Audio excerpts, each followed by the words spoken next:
High, আজ অনেক দিন পর তোমাদের সাথে আবার কথা বলতে চলে এলাম। কতদিন কথা হয়নি, তাই না?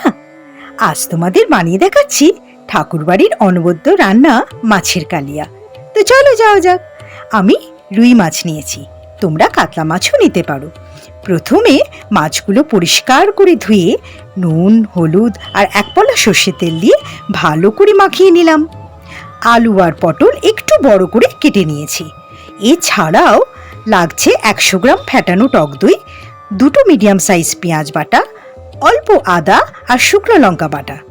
আচ্ছা, বলে রাখি, তোমরা শুকনো লঙ্কার জায়গায় কাঁচা লঙ্কাও ব্যবহার করতে পারো।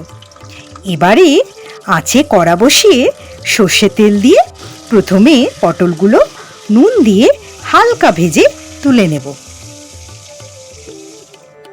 ওই তেলের মধ্যে আলু নুন দিয়ে হালকা ভেজে তুলে নিলাম। তারপর মাছগুলো একে একে ভেজে তুলে রাখলাম।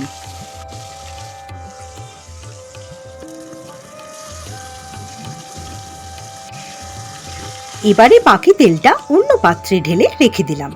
কড়াতে 1 চামচ ঘি দিয়ে তাতে আদা আর শুকনো লঙ্কা বাটা দিয়ে একটু নেড়ে পেঁয়াজ বাটা দিয়ে কিছুক্ষণ নেড়ে তাতে 1 চামচ হলুদ গুঁড়ো, স্বাদ মতো নুন আর চিনি দিয়ে ভালো করে মিশিয়ে ফ্যাটানো টক দই দিয়ে হালকা আঁচে কষতে থাকলাম।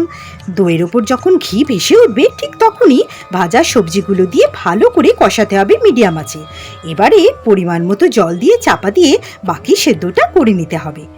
5 মিনিট পর চাপা খুলে ভাজা মাছগুলো আর অল্প গরম মশলা বাটা দিয়ে সামান্য ফোটালেই তৈরি হয়ে যাবে ঠাকুরবাড়ি পূর্ণিমা ঠাকুরের এই অতি সুস্বাদু রান্না মাছের কালিয়া, যেটা খেয়ে বলতেই হবে জাস্ট অসাম।